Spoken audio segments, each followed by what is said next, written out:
Welcome to the Popcorn Talk Network. For the online broadcast network that features movie discussion, news, and interviews, press 1. Popcorn Talk. We talk movies. Congratulations. On behalf of the Popcorn Talk Network, the online broadcast network for movie talk, and the Schmoes know, you are now a member of the Jedi Alliance. May the Force be with you, always. Hello, and welcome to Jedi Alliance, a celebration of the greatest saga ever told. We are here for episode 40. We have done 40 of these, pushing towards my favorite number, 42, the ultimate answer to the ultimate question. And this week, we are going to have a fun show, I hope, as we keep with our celebration theme. We'll get to that in a little bit, but the topic sentence for our show today is what could possibly go wrong with The Force Awakens. And I'll explain our opinions on that and our thought and the fun appeal. It's a dangerous thing in this internet age to come out with something like this and open up the troll doors, but we're going to have some fun. But joining me for the fun today and kind of my co-host for this adventure today is a returning guest, one of our favorites, and ran a great comedy show Saturday night, I will say that. Mr. Joseph Scrimshaw back. Hello. Thanks for having me, Ken. So glad to have you, and thanks for putting on your wonderful show, Saturday Night Comedy Dreamtime, over there at the Nerdist school stage. But yes. It's not that you're not in this Nerdist school. It is you're using their stage. I want to make that clear. Fun show. Tell us a little bit about that show. So the show is called Comedy Dreamtime. The idea is to kind of give actors and audiences to make their sort of comedy fantasies come true. So I get different actors to come in and ask them what dream role they'd like to do, and then I write a sketch for them based on that dream role. Yeah. We had our mutual friend Matthew Mercer, and he wanted to play a kind of a He-Man type brash sword and sorcery guy, so I had a great time writing a just kind of violent, horrible sketch to come out of his beautiful voiceover mouth. And then Rice Silverman, who was hilarious.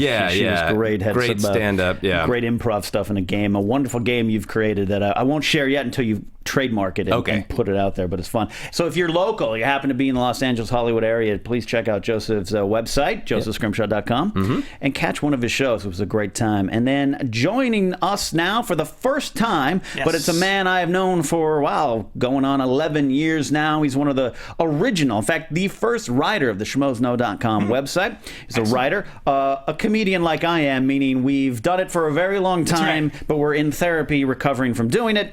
Yes. Mr. Michael Beatric. Thank you very, very much. May the 18th be with you. Can I do that right? Yes, you did that. I thought this was nerd school. Absolutely, it is absolutely right. You're absolutely right. And again, I said on the Periscope right before the show, Mike brought toys to play with. I did. Show off some of that stuff. 1977 through 1983 collection. I've recently reopened my storage unit where all of my Kenner Star Wars toys survive. So we have the die-cast Millennium Falcon, we have the Star Destroyer, the Y-Wing fighter. There was an X-Wing fighter. It may have met with a bottle rocket mishap. No. You don't know. But what's neat about the Star Destroyer, I don't know if you can see this at home, it comes with a little Rebel ship. That I have not lost. It's got the blockade runner from New Hope, and it's still in there from when you had that from, what, 77? Yeah. Yeah, I have that Star Destroyer, but it does not have its little baby Tantive 4. I feel like a horrible parent. I lost the little baby ship. And of course, we here at Jedi Alliance, by that I mean me, we're part of Team Y-Wing, which is my favorite Rebel ship. So the bomber, the workhorse of the Rebel fleet is here. I'm so glad you brought that in. You used to be able to eject the little nacelles there, but the spring mechanism has since broken. Basically, everything I ever owned of Star Wars broke. Yeah. Nothing is mint, nothing is packaged. It was all played with. But I've been getting some good photos from you from opening up that storage, right? You've been texting me some stuff. So it's so glad to have you in here, Mike, because again, you're one of my favorite people in this Hollywood town, and it's we talk Star Wars often. In fact, the reason for the theme of today's show, you are that reason because of some of your emails and texts that I was like, this would be a good show for Mike to come on. Is Mike just texting fears? Concerns back and forth? Yes. My theme is what is going to go wrong. So you're sure that something I'm not a hater. I love Star Wars. Okay. Yeah, I'm very excited. And that's part of what we're here today. We're celebrating. We love it, and that's what could go wrong is praise on our fears and all that kind of stuff. But first, before we do that, because you're a first-timer to this show, Mike, we ask, as always, the 5 most important Star Wars questions, and maybe one or two others. So I'll start this off. Joseph's going to help me with that. But the first question we always ask is, tell us about your first time. Oh, my goodness. It's it was so long ago in a small town in New England, far, far away. Back when you could have small independent theaters in your town before the megaplexes and the Googleplexes. It was at the Surf Theater in Swampscott, Massachusetts. I want to say my brother Jeff took me, and we went to see Star Wars. And I'm probably, the youngest you can be and still have seen Star Wars in the theater, because I had to be 6 or 7. Yeah. So I was able to see it, retain some of it, and then of course I saw it, 30, 40 more times in the theater. I would drag everybody to see it, because there was no internet. Yeah. It wasn't coming to home video anytime soon. No. There was no home video, so you just had to pony up your $5. And kids on the playground weren't good at recapping yet. Now I think they're probably really good from all the AV Club articles of like, well, let me tell you what happened. But kids, like, the explosions and lasers and all. But we would act it out, of course. So that was it was life altering, because I didn't see Jaws. I was too young to see Jaws. So Star Wars was the first summer blockbuster, life-changing movie. Yeah, absolutely. So, and I thought Scott said it best last week when he said Star Wars was for our generation what the Beatles were for our parents. It was, we grew up with, that was our life. Yeah, that was the thing that changed our landscape when you discover it for the first time. For me, it really, even though I was 1 and in my parents' Volkswagen van at a drive-in theater, I, of course, can't comprehend it. Empire, still a little bit too young. Jedi, that first time I see the trailer, and I see Luke rolling around on the floor fighting the Rancor monster and all the stuff. Like, it is weird. I just sat transfixed. Yeah. And forever changed. And if you saw that and weren't changed, then Star Wars isn't for you. Yeah. And that's quite all right. Sub-question for that, of course, is, Mike, is what is your favorite of the Star Wars films? Can I say Spaceballs? You can absolutely say Spaceballs. Of course, I'm going to go cinematically, thematically, Empire Strikes Back. That is just a fantastic, heavy, serious, well-done movie. But it just has to be Star Wars. It is so pure and so simple and so magic. And it didn't... without that, there would, of course, be no other Star Wars movies, but it also changed, cinema and lives, as we've already said. So that was that magic lightning strike. You never forget your first time. Absolutely. Cool. And so the next question is, who is your favorite Star Wars character? And would this be the character that I would be if I could?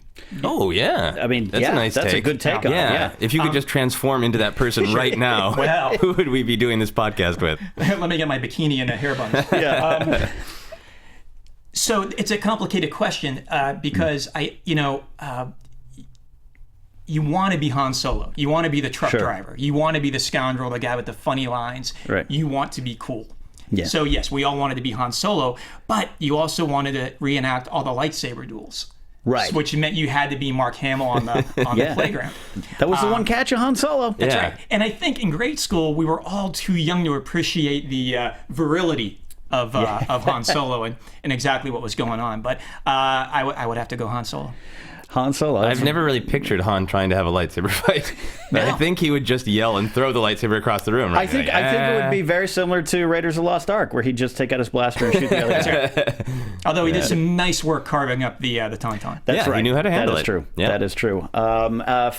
Star Wars, of course, is very quotable. I always ask this question, what's your favorite quote? However, it really means, what's your favorite quote you like to use in regular life the most? Well, there was a dog running around the facility earlier, so I immediately launched into somebody get this walking carpet out of my way.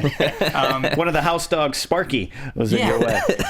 I think the answer to that has probably changed over the years. I'd have to think about what the quotes were when I was a kid. Certainly, I've got a bad feeling about this. Never tell me the odds. But I think now as I'm older, I've been from one side, and I'm going to paraphrase, so don't hit me up on Twitter.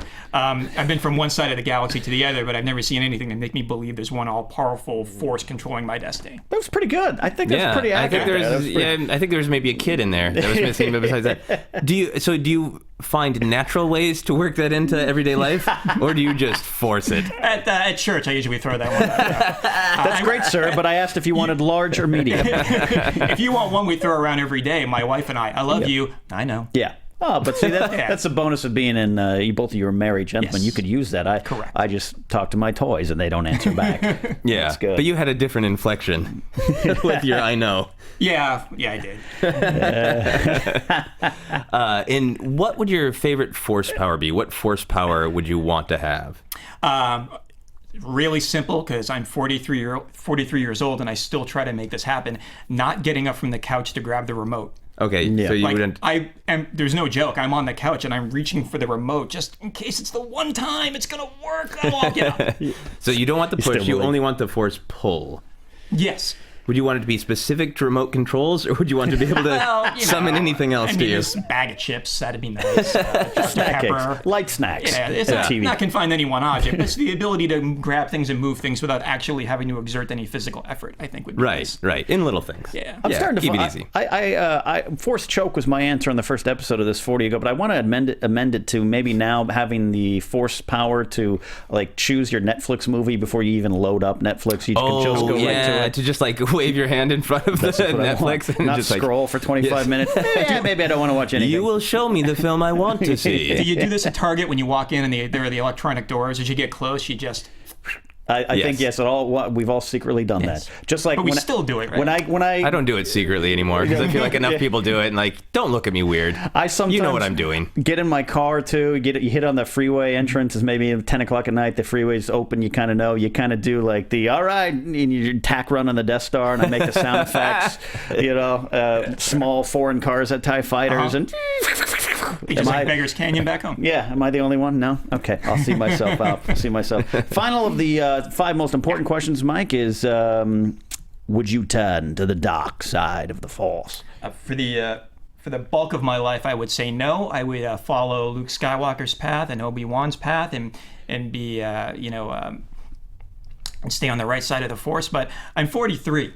And I haven't accomplished many of the things I would like to do in life, and I would absolutely sell myself out and turn to the dark side. It's not even a question anymore. For what accomplishment? If Darth whoever approached you, if let's say Darth Nabsock came to you and said, you can have this thing if you turn to the dark side. Yeah. What would you want? Oh, all of it. So you'd barter with him. A tentpole movie franchise starring me. A lot of money. But if I was like you can learn the power to manipulate snacks into your hand. Yes. You just can't learn this skill from a Jedi. That makes sense that you'd be greedy about it. I'm all in on the dark side. Okay. So bonus questions our fans have thrown out that I like to pluck from time to time. And again, if you have some question you feel we need to ask, go to the Facebook page, Jedi Alliance, and just post a question out there. Say, hey, this is what I would like to hear from guests from time to time. And I should also say you can always join the conversation on Twitter at Jedi_Alliance and join us there. I've got that up and monitoring that. And in the chat room, I'm avoiding the chat room because someone, I believe, has gone in there and said some sort of Force Awakens spoiler. So I'm currently right now ignoring the chat room until that clears. Final question for you, or some final bonus questions for you. Yes. You mentioned lightsaber battles and reenacting Luke and all that kind of stuff. What would be your favorite lightsaber battle from the Star Wars universe? Ooh, I think the Return of the Jedi in the fully operational Death Star between Luke and Vader, because they hadn't yet made that leap, which I have in my notes about problems with with the current Star Wars. We hadn't got to like the CGI Yoda flying around like a monkey lightsaber battles. Yeah. It was still stuntmen and choreography, but it wasn't as primitive as the first Star Wars movie, where Obi-Wan and Darth Vader just kind of stood there and So the one in the Return of the Jedi. Luke was badass in his ninja outfit. Yeah. And it was for all the marbles, and it was for real. And, at that age, it was just, I've never seen anything like it. I like how big and, hard some of the strokes are from Luke, that they're total, I hate you, Dad strokes. There's a good example of turning to the dark side. Kind of works. He only kicked his ass when he got angry. Yeah, absolutely. And then he's like, I'm sorry, immense. I'm out. Listener Matt Millen in the chat room, I'm assuming is not the man who destroyed the Detroit Lions. He asked a good question. I'll ask you as well. What is your take on prune face? Just in general? That's all it said. There's nothing else to the question. I'm pro prune face. I know you are. Yeah, you I love prune face. How do you feel about prune face? Which one's prune face? Yeah, he has a face that looks like a prune and an eye patch. And was one of the last action figures released. And a really cool laser rifle. Was he the guy in the Cantina? He was in Jabba's palace. Yeah, or maybe been fighting for the rebels. I don't know what that. Mark. So I have no take on him. Mark, what is your take on prune face? How can you not love him?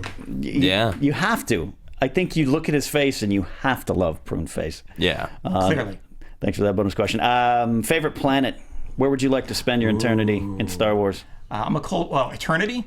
Well, you know what I mean. Because Hoth seems like a nice vacation. Yeah. No. I think Endor seemed nice. It's Northern California. It's one country. Yeah, I think it's funny. You know, we ask this question a lot now, and I think that in general the answer is Endor, or the forest moon of Endor, technically. Yeah, correct. And then Yavin 4 is getting some votes too. Oh, So yeah, that's nice. We're all going to that kind of There's a lot lush of- setting. I don't want to go spoiler on you, but there's a lot of buzz on the Twitterverse about Yavin. Yeah. I think Yavin. I think we're going to see some Yavin. Okay. I think we're going to see some Yavin. All right. That is bringing that. Oh, the final question from one of our listeners. We had this a while ago. Is simply, are you an angel? Ken, I think we both know the answer to that. That's true. Yes, a space angel. A dark space angel. From the moon of Yago, I think. Sorry, I can do Phantom Menace dialogue all day long. So that is Mike Beatrice, being a Star Wars fan, the 5 most important Star Wars questions. I don't have any theme music to take me out of that. Maybe, Mark, we should probably have some theme music. We'll work on that offline about that, huh? Eventually. I've never thought about theming that 5 most important Star Wars questions. See it again for the first time. When you put up the 5, it should be in Roman numerals. Yes, I get that reference. From there, we move on to From the HoloNet, back to looking at some Star Wars news. From the HoloNet is where we take some news that surfaced from the past week, from this last show to this, and we get to discuss it ourselves and break it down and have some fun with it. The first question, the first news item, Simon Pegg, in an interview, apparently leaked out that Daniel Craig, James Bond himself, has a uncredited cameo in Star Wars: The Force Awakens as a stormtrooper. Now, about a year or so ago, during the filming of Episode 7 at Pinewood Studios, stories broke out that Daniel Craig was seen on the set. Tom Cruise was seen on the set. Don't worry, they're just visiting. Simon Pegg's just visiting. And we're all thinking, back at the time, especially on Schmoes No Land covering the movie news, we're like, yeah, sure, right. But hey, everyone denied it. And even I think Daniel Craig still might be denying it from what you were kind of telling me as well. I thought I had seen something, but I could be wrong. But so that's the news item I want to break into. What do you guys think, if true, about Daniel Craig being a stormtrooper? What's your initial reaction to that? I think it would be great if he was a stormtrooper who just kept his helmet on and was totally anonymous, because then you can make up the headcanon that James Bond is there. Yes. And then I also think that James Bond is actually a Time Lord from Doctor Who. So in my headcanon, bring all my fandoms together. That's if he keeps the helmet on. I would like to hashtag headcanon as an official scientific term. Oh yeah, it is. Greatest It's terms out I've there. ever heard. I can't take credit for it. Other people have made it up. Oh, it's fantastic. Yeah, but yeah, I think it is just distract. If you were full in the movie playing a character, like if he's scarred up or a bounty hunter, like that'd be fun. Mm-hmm. But yeah, there's that shot in Captain America: The Winter Soldier where Danny Pudi, I think, is from Community, is in it, and it's just sort of like he's not embodied in a different character enough, so you're suddenly like, hey, cool, it's a little bit of Community in the middle of, and it takes you out of the movie. It does. I love the actor, but yeah, absolutely, I love Community. Beatrice? Well, if he is playing a stormtrooper, it would allow us to have the wonderful line, TK007, why aren't you at your post? Right. And some of our listeners, Daniel Esposito and Malcolm the Great, are saying, hey, finally a stormtrooper that can shoot. Daniel Craig is a stormtrooper that never misses. Oh, that's really good. Yeah. I'd also be fine with it if he kept the helmet on, but then he didn't have armor on his abs. And we could recognize him just by his tight abs. The only stormtrooper to emerge slowly from the water on Yavin or something like that. Aren't you a little ripped for a stormtrooper? Yes, I am. But, Star Wars it can't be the Love Boat. No celebrity cameos, and that because it snaps out of the movie, and the original movies didn't have that. In fact, they grabbed mostly unknowns. And the people that were named people, they grabbed out of relative obscurity, like they True. Peter Cushing. But I like the idea. There's, of course, Treat Williams was in Empire Strikes Back and kind of a camp, but he wasn't known as so much as Treat Williams. But He's still not known as Treat Williams. He walked on the set. It was a friend type thing. Got it in. Yeah. I'm okay with this from a fun aspect if it's You never can tell. Correct. Yeah. Correct. Do I want to see Daniel Craig take his helmet off if it's true? No, I actually don't, because it would take me out of it. Because whether we knew about this cameo or not, you'd be like, oh, it's like an Austin Powers movie. Like, you're fun. You could. Same with Simon Pegg. Same with Tom Cruise. But if they're all masked up and I can't tell, I go to Tom Cruise's cameo in Young Guns.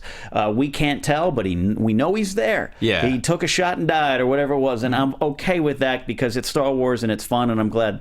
I'm kind of comforted to know that maybe 007 is a Star Wars fan. Like, Daniel Craig does not seem like the guy. He just doesn't come off as that guy. In fact, he's like, oh, can I get in on this? Yeah, I mean, he's opinionated about the James Bond video games. I mean, he's a dork. He's a giant ripped dork. I've never really researched that. Yeah, I love it. I think it would be cool to see a bunch of stormtroopers without their helmets on. To finally see, put the whole clone discussion to rest, and also just have the opportunity to see a bunch of different heads and different kinds of heads under the armor. I could be down with that. So that's our take on it there. Mark, what do you think of the engineer booth? You have some fun with Daniel Craig in Star Wars? You're a little too tall for a stormtrooper joke, but Joseph made a much better one. It's all right, but you're okay with it? You can have fun with it? I say same thing. As long as we don't see him, it won't take away from the experience. And it's just kind of fun for me. It's just kind of fun to know that they're there. Hey, JJ's got friends. If Mike Beatrice was directing a Star Wars movie, I'd be like, hey, Mike, what's going on? How you doing? What's going on Wednesday? You working? Want to come by? I'll come by. Yeah, I'll call you. We'll do lunch again. Yeah. The second and final thing we'll discuss today is a little news note. It's a nugget. It's not something that's exactly 100% true yet. It's just something that came from the lips of Bob Iger, the big head honcho at Disney, when he talked about channels and the expansion of brands, and he kind of haphazardly kind of mentioned, just offhand, eventually we'll have an entire TV channel devoted to Marvel and one devoted to Star Wars. We'll get that going. And it made the internet kind of explode with a Star Wars channel. So we're in the early stages. We don't know if it's true or not. We don't know if it could. It could obviously make sense from a business standpoint. I'm a wrestling fan. I've subscribed to the WWE Network, an entire online, live, and on-demand channel of wrestling. I know Mark does too. $9.99. $9.99 a month. So I put it to you guys. Just what does that mean to you? What do you think? What's your reactions when I say a Star Wars channel? Mike? Can we get Ewok Christmas specials all day long? Can that happen? There aren't enough tables to flip in the world. I saw that story, and this kind of leads back into what could go wrong. It's like they've already presupposed that this movie's going to hit, and so they're talking about the spin-off movies, future sequels, a television channel. They're talking about restaurants. There was another story about an Indiana Jones restaurant and a Star Wars restaurant at the parks. I saw that today at Downtown Disney. Correct. The Disney World ones, though. Disney World? I got to go to Florida? Yes, sir. Yeah. That's some bull roar. The idea is that it's almost like it doesn't matter. This is what's worrisome. It doesn't matter what happens with the movie. They're already building the empire. Yeah. So it begs the question: if you're already running with it, where's the motivation to make sure to make it good? Yeah. I mean, I'm sure the motivation's there. Yeah, fair question. But it sounds like it's too big to fail. And you're not asking that from a cynical point of view. No. You're asking that from just like it's all business too. Like, whoa, we're already the train's already left the station, and we're sure we all want to be on this. We've train. all been burned once. Yes, get it right. Then we can talk about your television which we're channels. going to talk about a bit. Yeah. Mr. Scrimshaw? I think Disney in general, and a lot of geek properties, which I love. We're in a golden geek era, but I think there is a lot of.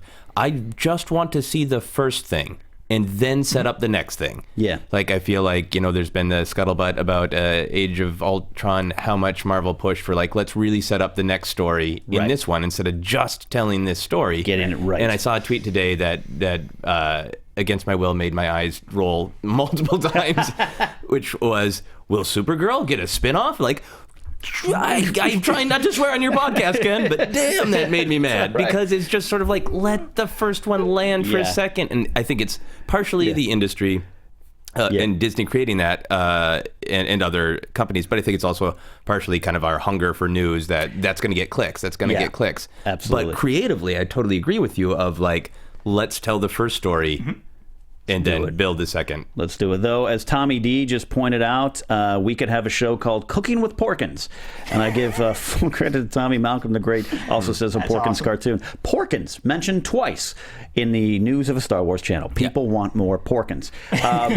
Now, selfishly, first thought I thought is, hey, get that up and running and have auditions for a Star Wars news show. I'll go for that. Yeah, let's do it. Let's bring Jedi Alliance there. But it is you run the urge of overkill. I mentioned the WWE Network. I'm a huge wrestling fan. I've worked in the business. I've done all those things. I've been in it for a long, long time. I don't watch it every day. Mark, do you do? Do you do that? Nah. No. You don't want to, sometimes you just want that little thing in the corner you can go to from time to time. I definitely fear, look, I've bought all these toys in the last, these vinyl pops in the last, 2 months. I'm about to be buried by this wampa in my room in an earthquake. But even I'm starting to get to the point where I'm like, I need a couple breaks a week from Star Wars, even though I host this show and another show, Spotlight Star Wars. Sometimes there is too much of a good thing, and I don't know if it would work. Would it work? Yes, it would work. Yeah. If it was a pay service, I'd be, of course, $5.99 a month. I'm buying it. But yeah, I do worry that it's not just numbers on papers to them. Yeah, I would love to see a live action show someday. A live action television show would be great to see. An ongoing live action TV show. And some of the people I believe in chat room have added that. Hey, maybe concentrate on that too. Hey, just worry about that. Yeah. The movies, that. And the comics and stuff going out there as well. And if they do, if it all works great, there's no end to what you could do with both channels, the Marvel one and the Star Wars one. You could have a Star Wars version of Agents of S.H.I.E.L.D. You could have a CSI in the Empire. CSI Tatooine. Maybe. Yeah. Or in the Death Star, take that parody Troops. NCIS. Yeah, take that parody Troops and just make it a half-hour show each week about cops parody. That'd be good. So it's interesting. It's definitely intriguing. Golden Age of Geek is a great way to put it, Joseph. We are surrounded by it. I went to your comedy show and I got there so early. I was worried because there was no traffic, and I'm like, I don't want to go in that comic shop because I know I'm going to come out with something. All right, I'll go in now, and you weren't there yet. Mercer wasn't there yet, so I'm wandering around $50 of Robotech toys in my car. Really? And you paid for them, right? I paid for them. Yeah, spread it out. So it's a Golden Age Geek, but sometimes we're just surrounded by it too everywhere. much. Yeah, and I wanted to breathe a little bit so I can enjoy each piece. Yes, that is a great way to put it, Joseph. I want things to kind of settle, and I want time with them before we're on to the next thing. Yeah. We're already at 5 comic book series, all of them doing relatively good, but we got 3 or 4 more stories coming out. The books are coming out. I have Lords of the Sith sitting next to my bed. I can't pick it up and I'm already behind, and Aftermath is coming out. Yeah. It's just one after another. and that's a great way to put it. I want time to breathe.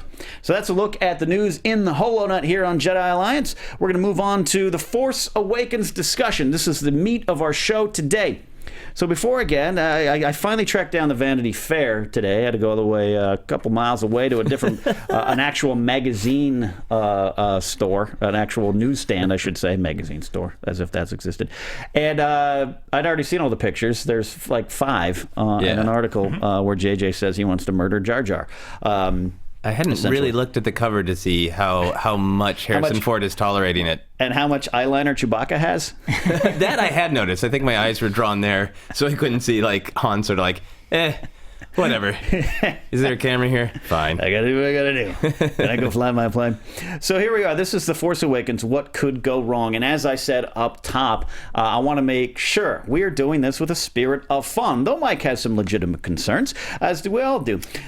So when I put this out there, it is kind of a clickbait title. How could Force Awakens go wrong? Please watch my show. Yeah, of course, that's the name of the business, but we're having some fun here. We are all Star Wars fans, just like you out there.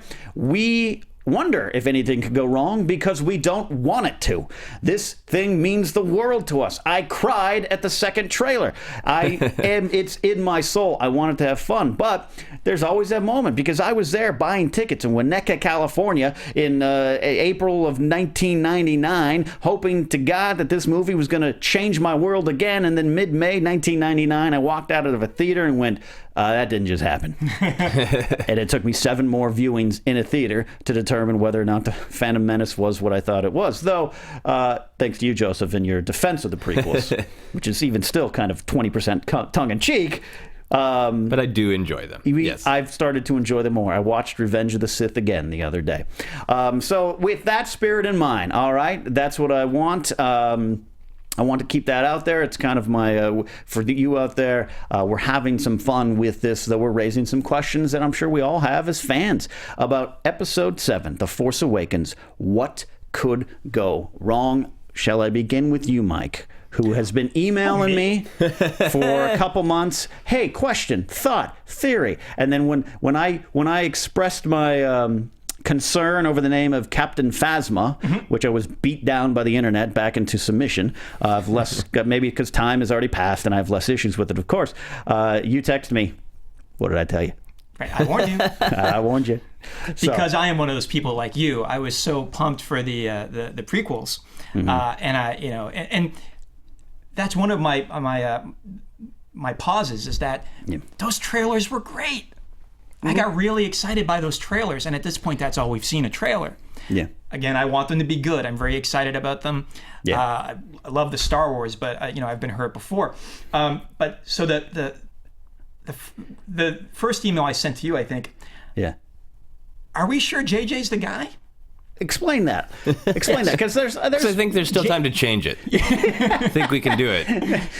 J.J. Abrams is a very accomplished man. He's done a huge body of work. But when I examine his IMDb a little more carefully, because I'm also a Star Trek fan. I'm a big Star Trek fan. So you were maybe a little burned by the second reboot? I'm burned by both. I was on the fence on the first one and the second one, but as I go, there was Lost. Sure. And he directed the pilot, and that's a great television pilot. But if you bought all into Lost and hung with it until the end, many people walked away from Lost going, you know what? That was a little meandering and unsatisfying. Right. We had faith we were going to a certain place, and we never got there. Right. Then cut to the Star Treks. I consider them to be a lazy reboot. There's a lot of plot holes, a lot of easy outs, a lot of really, you had some time and some money, and that's what you did. And then we get to the second one where all they call it a reimagining and a whole alternate universe. All they did was remake Star Trek 2 and do it poorly. So if you accept that, and maybe you don't, and that's fine. But it's like they said, JJ, what you did for Star Trek, come do it for Star Wars. And no one said, wait, what did you do for Star Trek? I think that in an effort to try to comfort you. Sure.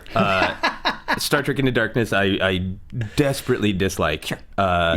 But I do think it is the writers. I don't think they're bad writers. I think they've done great things, but I think they got trapped into the weird ego place of wanting to outsmart the fans.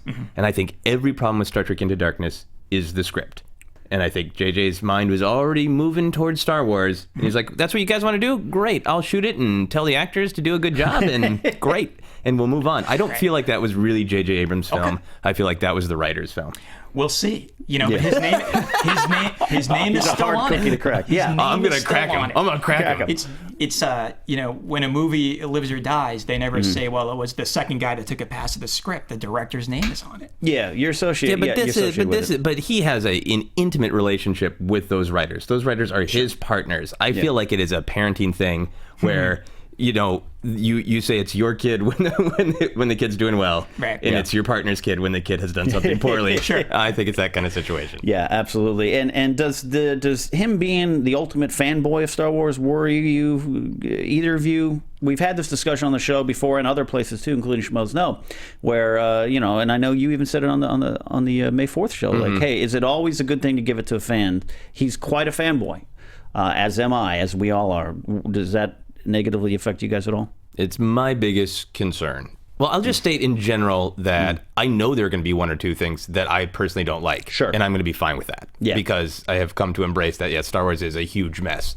Yeah. And that's part of its charm to me. Yeah. And why I enjoy the prequels. So I know there'll be a couple things I dislike. But I think with your specific question, I do worry a little bit about the fanboy thing of being overly faithful to the films.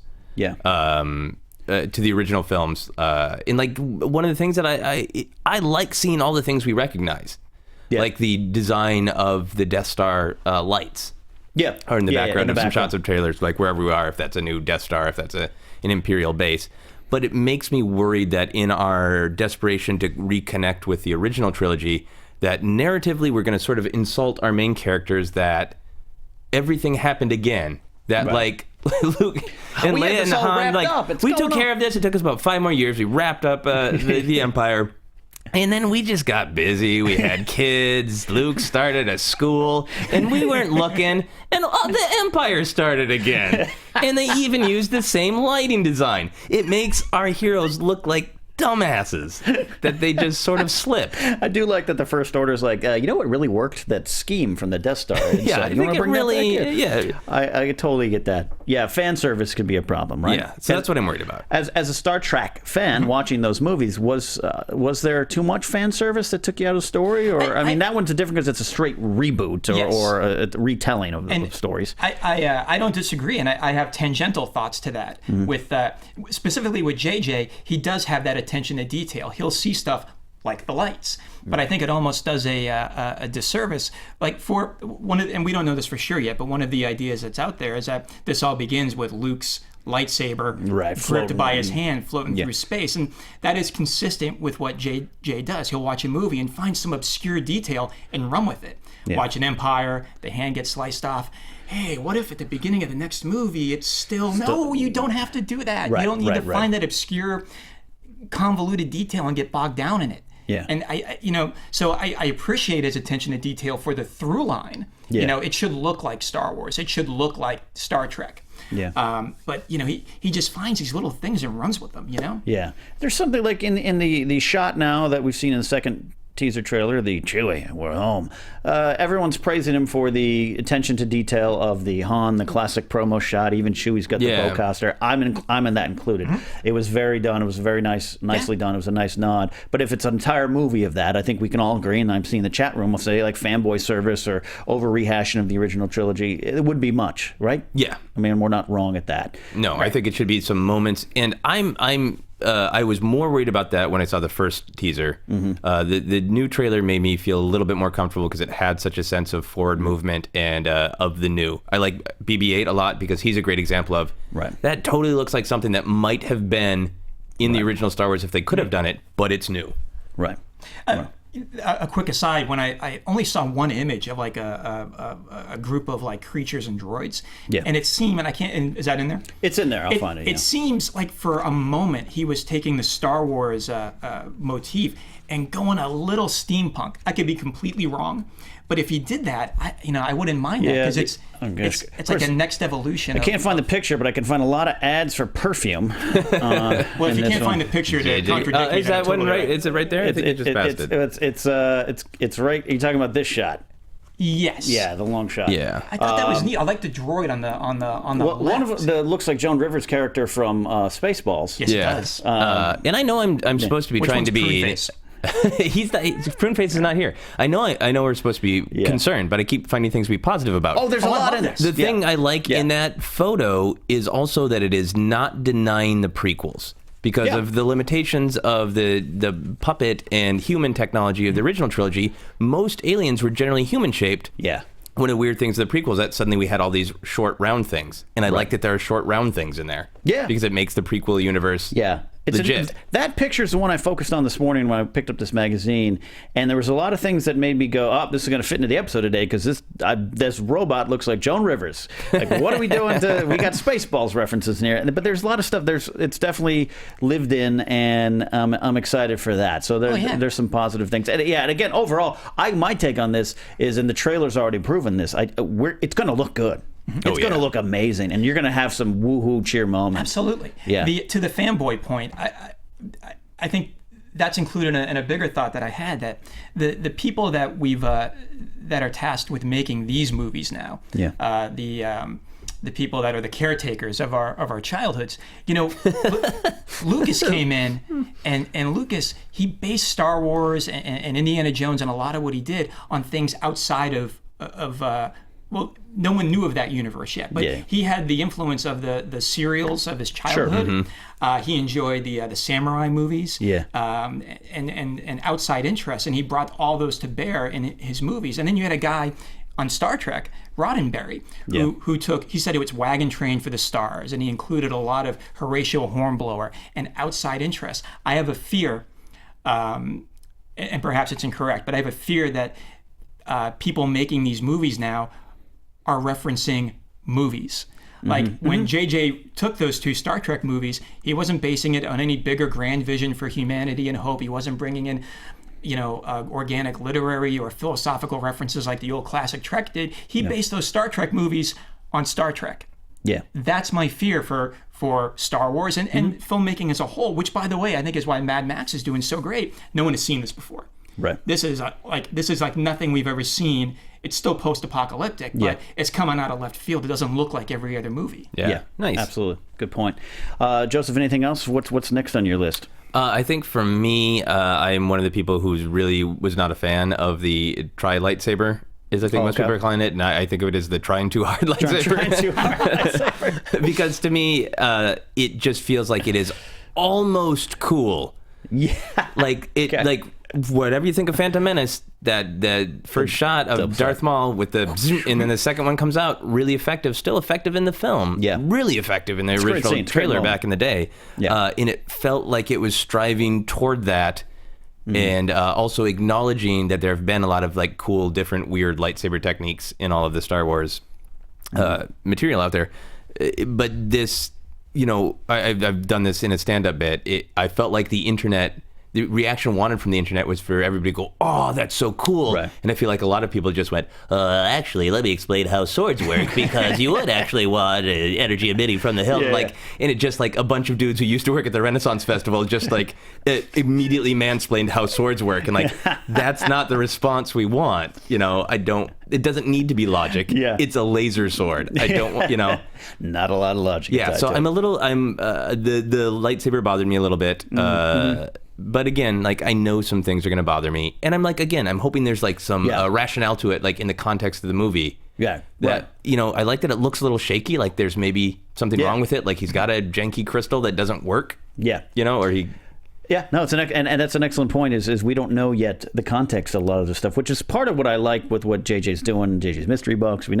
We've seen very, very little. We can't piece the story together. I've read very little of the spoiler stuff. I still try to avoid it. On the same page there. Yeah. So we don't know what, but that was also kind of the problem with Phantom Menace. I mean, again, I've said on the show, I loved that trailer, loved it, and then I'm still waiting for that movie. Whether or not I've come to appreciate the prequels a little more, I'm still waiting for that movie. But part of that is our expectations and putting it in our head going, here's what I want. That's not what I wanted. Yes, exactly. And that's part of what we got to mitigate here. Mike, what's anything else on your list there? The list just goes on and on. No, I'm, for all the cause for concern, I'm really hopeful. Absolutely. J.J. Abrams is a new hope. See what I did? That's a reference to. Oh gosh, yeah, absolutely. Again, the overall arcing theme here is we're excited and it's so far there's been no missteps. I joke about the Captain Phasma thing. Look, I just don't like it because every other Star Wars name is stupid, but you had an amazing villain, a shot that I love, and it's Gwendolyn Christie, and that adds a new wrinkle to it and everything, and then it's Captain Phasma. Okay. Yeah. Well, I like it less when you really wind up on the Phasma, like the way you just delivered that. You're Captain Phasma. You're blaming it back on me, Joseph. I see what you're doing. It's a dumb name, but it's a dumb name I enjoy. It's fun to say. And I like the way you wound up because it sounded like you were going to say Captain something else. Captain. Yeah. Did it work as well when, earlier when she was Ensign Phasma? Yeah, that's right. Did you promote with that name? Yeah. It's the same way Yoda says Dooku when he encounters him. Like, we've heard Count Dooku. And if you don't really lean into the Dooku, it's kind of stutid. But then when Yoda sees him, he's like, Dooku. he's like, okay. When Yoda really pops it. Yeah. But to me, it's that like Poe Dameron is a name I've totally, for the moment I saw it on the little promotional card, I'm like, that's a Star Wars name. Yeah. I Queen Amidala is not a bad name to me. I never had a problem with Padme Amidala Nabiri. It's all good to me. So, Skywalker is. Yes, it is one of those names that in and of itself, you're like, I see what you did there, George. But we've come to accept it. I get it. But yeah, there's just some of those things. But again, with Captain Phasma throws me off, I go to the other. I like Rey. Kylo Ren, I think, is a perfect Star Wars Ren's name. Awesome. So there's going to be a lot of those type of things. Mark in the engineer booth, I know you are a giant Star Wars fan. Anything you are afraid of looking towards December? Definitely. I had the same sort of... love or excitement that got built during the Phantom Menace trailer, but I was too young to know any better when the movie came out. But I think Mike's point about Mad Max really gives me hope again, because one of the coolest things about Mad Max was that everything was practical. And that made such a fantastical world real and tangible and something that you could reach out and grab. And that was one of the bits about the original trilogy, was that everything was real. And having everything real again makes that world that much closer to the one we fell in love with. That's a great point. See, this is what Mark's on the show. He's not just pressing buttons there. I mean, I am, but... Well, yeah, that too. So in closing, anything for you guys as we wrap this up? See, that wasn't too painful, right? I saw some people in the chat room thought this was too depressing. I get it. But we as fans, I've had these conversations with Christian Harloff and Mark Ellis before Schmoes Know having dinner. Like, oh, what do you think could go wrong? And we talk about it. So I figured it's time to get it out in the open. But in closing, what are your thoughts on this? Well, my only other fear is that we won't see the original trilogy heroes enough. That's a great point. It will be like really, really limited, Leia in particular. Because it's a tough balance. We know they can't lead the movie, but we don't want a cameo. But again, I want it to be not just setting up the next movie. If the original trilogy's characters are only going to be in this film, I really want to spend some time with them, or else have like just really significant, meaty moments. Gotcha. Han looks good. I think they've graduated him to Space Grandpa really well. Luke is an old Jedi. Makes sense. We've already seen old Jedi. Kind of how they're going to handle Leia and have her be like an elder stateswoman with dignity and give her awesome scenes like that. I really hope that they make her the wise elder stateswoman. Yeah, that's a great point, because we as fans, it's an easy leap to Luke as old Jedi. Yeah. And then you saw that beard. That thing got me more excited for anything when I saw Luke Hamill walking around with a beard. Han Solo was a question. Yeah. And then I think even in that picture, all jokes aside, it looks like Han Solo is the old space dude, and I accept it. Princess Leia, partially because we know too much about Carrie Fisher personally. She's rather public about it. Great one-woman show about her struggles. So a lot of us were all like, well, could she pull this off? And that's kind of not fair to her. Give her the opportunity. Yeah. But also, how would it factor in into what? And then, George, in some ways, maybe mishandled Princess Leia back in those times. We want more from our female characters now. So how do they handle not just a young, sexy, vicious Star Wars character, but an older elder stateswoman? That's a great point, and that's one of the key things. I trust them. I don't think they would have come back. I don't think Harrison would have come back if that part of it was done wrong. But do we see enough of him is the question. Yeah. Mike? My overriding sentiment and my hope is that they keep it simple. The first three movies were really simple and tight and efficient. They didn't get bogged down, convoluted. I do not really venture into the greater canon of Star Wars. I don't read the books. Yeah. The crystals, I'm aware of them vaguely. Kind of crystals. I was out on the midichlorians. You don't know about the Scientology and Star Wars? I have no idea. But what made the first movie such a gem and made it accessible to everybody, just keep them really simple. The characters, a simple story, human spirit. And then by doing that, somehow they become greater than the sum of their moving parts. You don't need to cram it all in there. Yeah, I like that. Keep it simple. So there you go. That's our discussion on The Force Awakens. What could go wrong? And as George Lucas himself says, you can do these wrong. You can mess these up. So that's that. We're going to move quickly now. We're going to take here to, we got some time left, but I want us to take some time with this. On the May the 4th show, we introduced a new segment called Cantina Confessions, where we confessed some of our inner fandom's most geeky moments in the Star Wars universe, things we may have done, moments we may have had as Star Wars fans. I think earlier today, confessing that I play X-Wing TIE Fighter fights in my car on the freeway is good, is one for me. Joseph, you had one about talking to the clouds and saying it looks like Cloud City every day. Yeah. Any other moments you want to share? Yeah, I was thinking about this. I mean, there are just so many. It's a rich vein. But in the late 90s, when the figure reboot was really getting going, I had a bunch of horrible temp jobs. And I would try to fill my mind by imagining what figure combinations they would make, because they had started releasing these little scenes. Yeah. And I think the first one was like Death Star Escape, and it had Han and Luke, Stormtrooper, Chewbacca. So I was trying to imagine, like, what could they make in order to distract me from my jobs? And the worst temp job I had is I was in charge of shrink wrapping knives. So what this job was is you unsheathed the knife, you jammed it into wood block, and then you shrink wrapped the whole wood block. Yeah. And then you had to catch it. So the implicit thing of this job was, you're gonna cut yourself. But everybody coming into it's like, no, not me. And there's a first aid station where everybody would sneak to it only if they cut themselves very badly, because you're constantly doing little cuts, and nobody wanted to admit they were the jerk who really opened themselves wide open. And there was a day I just got so distracted thinking about what if they make the Minoc hunting scene, and I just sliced my hand wide open. And had to absolutely go clearly to the first aid. And then they did make the Minoc hunt. And then they did. I like to think I made a sacrifice, a blood sacrifice. You looked down at that scar and went, it was all worth it. It was worth it. Mike Beatrice, my goodness, come to the Cantina counter and confess your Star Wars sins. You have spilt blood for Star Wars. That's great. Quite a thing. Mine is it's socially embarrassing, but also technologically embarrassing. It was again, I'm a product of the 70s and 80s. It was a big deal when a movie came to television. Yeah. So, and it probably took a few years, but before when Star Wars finally landed on network television, and we just had cable, it had 20 channels, and I want to say CBS got it, and so when it was on television, they did a whole hour pre-show. Where they interviewed, Star Wars fans and talked about, how many times did you see it? Where did you see it? And then that was finally the big event. Everybody was at home watching television, and I wanted to record this because I wanted to be able to have Star Wars on demand. And we weren't doing VCRs yet and nothing else. So I got out my big heavy-duty audio cassette recorder and a couple of 90-minute cassettes. Yeah. You young kids, you Google that, you find it on the internet.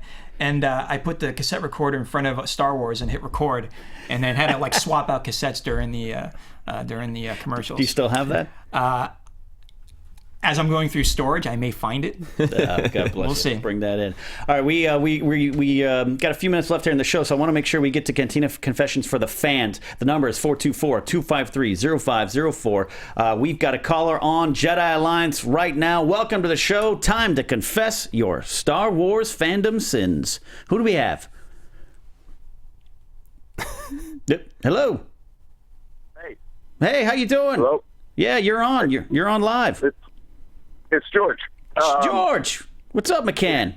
Oh, hey, George. What's going on? I am 25, and I wrote an entire Star Wars story one day when I was sick. That was what happened when Boba Fett met Han Solo before Han Solo went to the Cantina. I love that. That's a little Boba Fett prequel action. That's my confession. What happened? Boba Fett destroyed part of the Falcon, and Han and Chewie had to put it back together. How dare you? Nice fanfic. So. Thanks. Great confession, George. What George isn't telling you is that he sold that to Disney for $1.5 million, and it is the Boba Fett standalone movie. Yeah, absolutely. Good job, George. All right, we'll take another call there. Thanks, George, for calling in. So we're taking your Cantina Confessions live, the fan edition here for a few minutes before we move quickly to Duel of the Fates. We're going to keep doing this again. If you don't get in today with your confession, don't worry about it. We will we'll bring this back again. Anyone else on the line there, Mark? No one else calling in? 424-253-0504. It's not a fundraiser. You don't have to give any funds. We got a call coming in here now. So, hi, welcome to Jedi Alliance. It's time to confess your Star Wars sins. Who do we have? Hey, this is Dylan Esposito. Dylan Esposito, one of our loyal listeners here in the Jedi Alliance Popcorn Talk audience. Dylan, time to confess. I have a whole bunch of old Star Wars toys, even a costume that I wore when I was like 11, right when the Phantom Menace had come out and everything, and I'm keeping all of that until eventually, much further down the line, hopefully, I have a kid, and then I will give it to them. That's outstanding. That kid's going to be, Dad, thanks for passing down the prequel outfits. Good job. It was at least the Obi-Wan one. Oh, that's all good. right. That's, that's awesome. I think I have that too, and I was older than 11. That's a confession. Thank you, Dylan. Thank you for being a loyal listener as well. That's Dylan's confession. Let's maybe try to get a couple more in here. We're taking confessions here on Jedi Alliance. Who are you and what's your confession? Hello. One more. Hello. Hi, is this Popcorn Talk? For Jedi Alliance? This is. You are live on the air now. Time to confess your sins. Who do we have? My name's George. I'm from England. George. Nice. Good to be on the show. I just wanted to say, when I was about 8 years old, there was this kid in my year at school that said he was a bigger fan, so I brought him round to my house for my birthday party, and there was a big smackdown with a few lightsabers, just to put him into his place. I think that's the worst I've ever done. That is pretty. I like that you needed to bring someone to your own lair to show them that you are a fan. Thank you, George. Calling all the way from England. I love international listeners there. Let's do one more, and then we'll move on to Duel of the Fates. We got someone else online now to confess their sins. Hello, welcome to Jedi Alliance. Who's this? This is Patrick Johnson. You might know me on Twitter as Chicken Sith. I sent you a couple of things. Absolutely, Patrick. Thanks for calling in and being such a great supporter of Jedi Alliance. You are our last confession of the day. What do you got? What do you got, Patrick? What's your confession? Well, now, I told you this one on Twitter, but I'm going to go ahead and confess it again. I had when I was a kid, and I felt horrible about this, I had stolen from a friend the Tidarium. the great big Lambda class shuttle. I was so jealous. Yeah. And he was away from his house, and I had gone over there, and his mom let me in his house, and I took it, and I felt so horrible. I was sitting there. Actually, my Obi-Wan Kenobi figure was actually staring at me for like 2 days. I felt so horrible about it. It was my fault to the dark side. But awesome. I returned it to him a couple of days later. I snuck back in and put it back in his room with 2 in-the-package Imperial Guard. Oh, that's nice. Wow. See, Patrick, you're a gentleman at heart. Patrick, that's a great Cantina confession. Thank you so much for calling in. And if he hadn't returned it, that would have been a criminal act. So that's that. All right, so quickly, before we go, we got a couple minutes left here. I want to probably not spend as much time as I'd like, but we got to move quickly today. Duel of the Fates. Last week, we asked, because it was a Star Trek-based episode, we asked who would be the bigger, best Jedi, Captain Picard or Captain Kirk. No surprise there. Picard cleaned house, 84-9, with also 1 vote for both of them becoming smugglers and 1 vote for Admiral Akbar. Quickly, Picard, Kirk, better Jedi. Who would it be? Oh, Picard. No, yeah, No of course. question. Yeah, no question. Absolutely Picard, but Kirk could have done it the same way Luke didn't get all his training. Yes. He was just kind of winging it. Yes, a lot of people. And there's some great comments, you guys. I don't have time to read them today, but there were some great comments that you guys put it in. The Robin Dixon's Picard answer was my favorite. Picard, because he's British like everyone else. That's absolutely. So quickly, this week's Duel of the Fates, and we'll put this up on Facebook where we'll debate it in full there. It's kind of it's a philosophical question. The answer might seem simple, but that means out there in Facebook land on the Jedi Alliance page, you're going to have fun debating this one. Were the Jedis on the wrong side of the Clone Wars? I put it to you, Mike Beatrice, first. Well, as I understand, I think the Jedis got sucked in. They were they had the false enemy, and they were compelled to raise up the army of stormtroopers that turned on them, thus precipitating years and years of war. So in that sense, I think the Jedi were wrong, but I really feel like they got sucked in, and it's not their fault. Not unlike the Patriots in Deflategate. Joseph. I think that the Jedis throughout the prequels were well-intentioned jerks. I love that answer. Yeah, I mean, think they Yoda was totally do as I say, not as I do, but he would say that backwards, which I can't possibly do right now. I'm much too tired.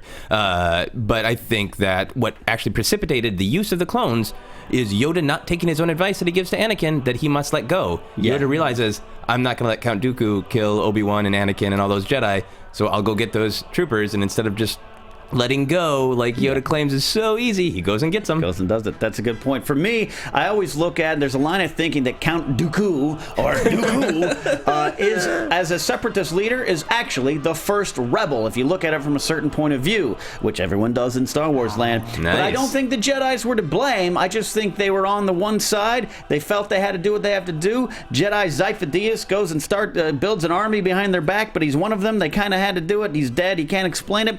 All right, we'll go in for this fight, like Padme said, what if we're fighting for the wrong side? And I think at the end of the day, the Jedis might have been fighting for the wrong side. They just weren't aware of it. Their force powers had kind of filtered away, and even Yoda himself said, clouded. Everything's clouded right now. We're all got a little force sickness. Yeah, it's basically just all they could hear is Palpatine going, yeah.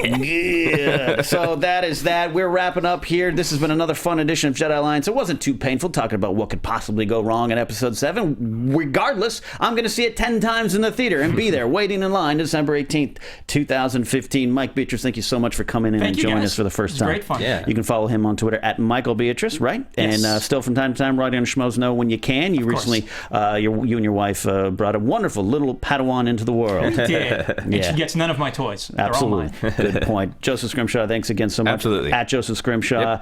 When's the next comedy dream time? Saturday, June 20th. That's right. Make sure to check out Joseph's podcast, Obsessed. Where can they find that? At feralaudio.com. Absolutely. That's that. I'm Ken Napzok. You can follow me at Ken Napzok. Jedi Alliance will return. Well, next week I'll be on vacation. Might not be an episode. We might do a pre-tape. I got to work that out. I'm actually, for the first time in a year, going to take 2 days off in a row. So we're going to do that. But until next time, make sure you subscribe to Popcorn Talk on YouTube, youtube.com/Popcorn Talk. Several shows, profiles, guilty movie pleasures, box office breakdown, meet the movie press, Marvel, DC movie news, a lot of other stuff coming on. You got the channel is growing and growing. Be sure to follow it on Twitter as well at the Popcorn Talk. Jedi Alliance is on iTunes. Rate and review there. So for Ken, Mark in the booth, thank you again as always, and everyone at Popcorn Talk. This has been Jedi Alliance on the Popcorn Talk Network. We talk movies. Thank you for listening, because many Bothans died to bring you this information.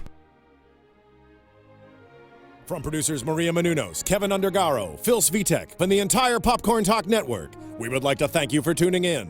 For questions or comments, be sure to visit popcorntalk.com. I'm Sir Richard Wentworth, and this has been a presentation of the Popcorn Talk Network. The views expressed herein are those of the hosts only and do not necessarily reflect the views of the Popcorn Talk Network or its owners or principals.